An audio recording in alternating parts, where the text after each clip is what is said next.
تبھی فرمایا انسان اگر بلندیوں کی طرف جائے تو یہ اللہ کے ملائکوں سے بھی افضل ہو سکتا ہے۔ اگر تو عالم دنیا سے عالم برزخ میں سفر کرنا چاہے کر سکتا ہے، لیکن کب؟ جب تو خلوت اختیار کرتا ہے، جب تو کثرت سے نکل کر وحدت میں جاتا ہے۔ یہ کثرت ہے جو ہمیں خدا سے دور کرتی ہے۔ کثرت جس دنیا میں ہے، یہ اس عالم کو کہتے ہیں عالم کثرت۔ ہر چیز کثیر ہے، زیادہ ہے، بھیڑ ہے، اولاد، بچے، بیوی، گاڑی، لالچ، حسد، بغض، محبت، ان سب میں ہم جکڑے ہوئے ہیں۔ یہ چیزیں ہمیں اللہ کی طرف متوجہ کرنے نہیں دیتی، اور روح ہمیشہ پیاسی رہتی ہے، بے سکون رہتی ہے، بے قرار رہتی ہے، کیونکہ اس کو اس کا معشوق نہیں ملتا جس کے پیچھے یہ ہے۔ جس لامحدودیت، جس کمال مطلق کے پیچھے ہے وہ اسے نہیں ملتا۔ یہ کبھی اس کمال کو گاڑی میں ڈھونڈتی ہے، کبھی قدرت میں، کبھی تخت میں، کبھی شہرت میں، کبھی بیوی میں، کبھی بچے میں، کہ یہ مل گیا تو سکون آئے گا۔ یہ تجھے سکون آنے والا ہی نہیں ہے، کیونکہ اسے جو چاہیے تو اسے دے ہی نہیں رہا۔ جب وہ ملے گا تو سکون آئے گا۔ تو فرمایا اب وحدت اختیار کر۔ وہ وصیت امام حسین میں وحدت ملتی ہے۔ فرمایا بہن زینب مجھے نماز شب میں یاد کرنا۔ یہ وحدت ہے، یہ وہ تنہائی ہے جو تجھے اختیار کرنی ہے۔ کتنے گھنٹے دن میں تو تنہا بیٹھتا ہے؟ آئے اکیلے تھے، جاؤ گے اکیلے۔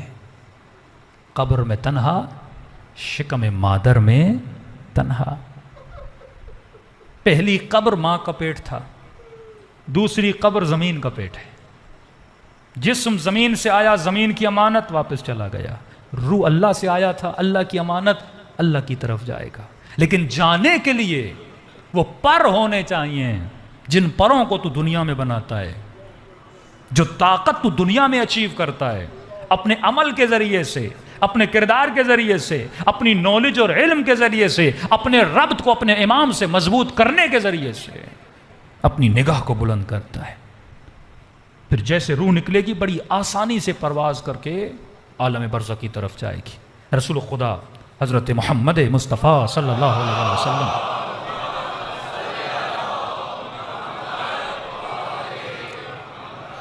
جا رہے تھے اصحاب کے ساتھ میں دریا یا سمندر جو بھی گزر رہا تھا۔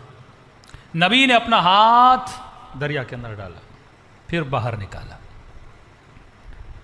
کہ یہ بتاؤ یہ میرے ہاتھوں سے جو قطرے گر رہے ہیں ان کا اور دریا کا آپس میں تناسب کیا ہے؟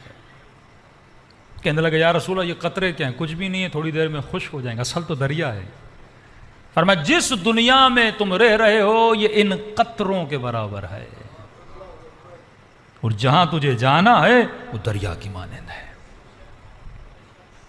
جنت کا مطلب کیا؟ کمال مطلق،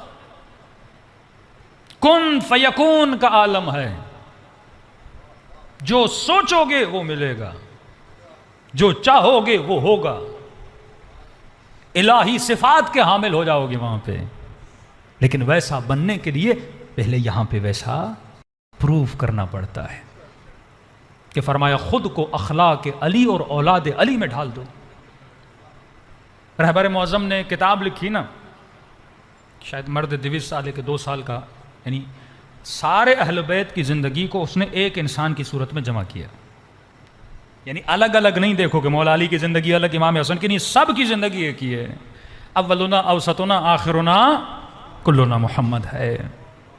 تو دیکھو اخلاق علی کیا تھا، کردار علی کیا تھا، اخلاق مولا حسن کیا تھا، کردار امام حسین کیا تھا۔ وہ اپنے قاتل کو پانی پلائے، وہ دشمن پہ پانی بند نہ کرے، یا بھائی بھائی سے بات نہیں کرتا اور کہتا ہے امام زمانہ کی ملاقات ہو جائے۔ سالوں گزر جاتے ہیں، بہن بہن سے ناراض ہوتی ہے، امام زمانہ کی زیارت ہو جائے۔ مولانا نماز شب میں مزہ نہیں آتا، کیسے مزہ آئے گا جب تک قلب کو ویسا نہیں بناتا جیسا قلب امام زمانہ ہے۔ بڑا آسان ہے شبیہ تابوت حسین بنانا، بڑا آسان ہے شبیہ تابوت جناب اون محمد بنانا، بڑا آسان ہے شبیہ علم عباس بنانا، لیکن بڑا مشکل ہے اپنے قلب کو شبیہ قلب حسین بنانا۔ اصل یہ شبیہ ہے جو تجھے بنانی ہے۔ لوگ ملے تو انہیں محسوس ہو کسی ایسے سے مل رہے ہیں جو علی کے مکتب کا ماننے والا ہے. جب کوئی بچی تیری بچی سے ملے اس سے محسوس ہو اس میں اور مجھ میں فرق ہے, یہ انسان ہے. اور ہم ابھی تک کمالات حیوانی پر ہیں. وہ ایک بستی میں ایک دن بھی رہتے تھے نا, بستی بدل دیتے تھے. وہ 2 گھنٹہ کسی یہودی کے ساتھ سفر کرتے تھے, یہودی شیعہ ہو جاتا تھا. وہاب کلبی مسیحی ہے, کرسچن ہے. اس کی ماں نے جب اخلاق اہل بیت اور اہل بیت کے گھرانے کا اخلاق دیکھا, یہ نہیں کہ صرف مسلمان ہوئی, شیعہ ہوئی, بچہ بھی قربان کیا. جب بچے کا سر ہاتھوں میں ملا تو پھینک کے دیا کہ جو میں دے دوں واپس نہیں لیتی. وہی کردار اس کے وجود میں آیا جو سیدہ زینب کا کردار ہے. بن گئی نا زینب جیسی, صفات میں, کردار میں, رفتار میں. وہ سخی تھے. چوتھے امام, یہ کل بتاؤں گا, آج وقت بہت ہے گزر چکا ہے. چوتھے امام عید پڑھ کے آئے. ابو حمزہ سمالی امام کے صحابی فرمایا, ابو حمزہ عید کا دن ہے, میرے گھر کا دروازہ بند نہیں کرنا. کہ مولا کیوں؟ کہ عید کا دن ہے, کوئی فقیر خالی ہاتھ نہ جائے. پھر امام نے کہا کہ مجھے خوف ہے وہ بلا نازل نہ ہو جو یعقوب پہ نازل ہوئی تھی. کہ مولا کون سی؟ کہ در پہ فقیر آیا, خالی ہاتھ گیا, اللہ نے 40 سال فراق یوسف میں بٹھا دیا. نبی اگر ترک اولا کرے سزا بڑی ہوتی ہے, کیونکہ تیرا مقام بلند ہے. اگر کوئی مکتب خلفاء والا شراب پیے نا شاید اس کی سزا کم ہو, لیکن اگر کوئی مکتب علی والا شراب پیے نا اس کی سزا زیادہ ہے.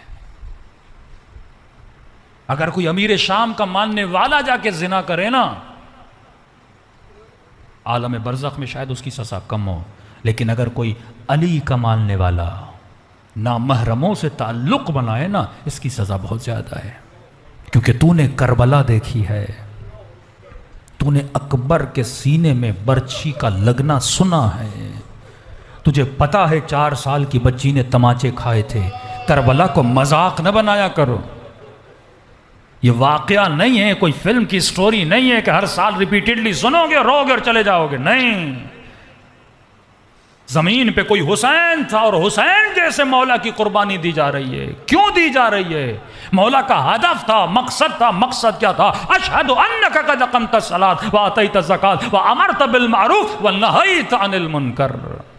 مقصد یہ تھا نماز قائم ہو, زکوٰۃ ادا ہو, امر بالمعروف نہیں عن المنکر. خرجت الاصلاح امت جدی, میں نکلا تاکہ میرے جد کی امت کی اصلاح ہو جائے. 1000 مجلسیں سن لو, اگر آنے کے بعد وجود میں ترقی نہیں آ رہی, تہذیب نفس نہیں آ رہا, گناہوں سے دوری نہیں آ رہی, گناہ کی نجاست اور نفرت تمہارے دل میں پیدا نہیں ہو رہی, تو سمجھ لو اس مجلس نے تجھے کچھ بھی نہیں دیا.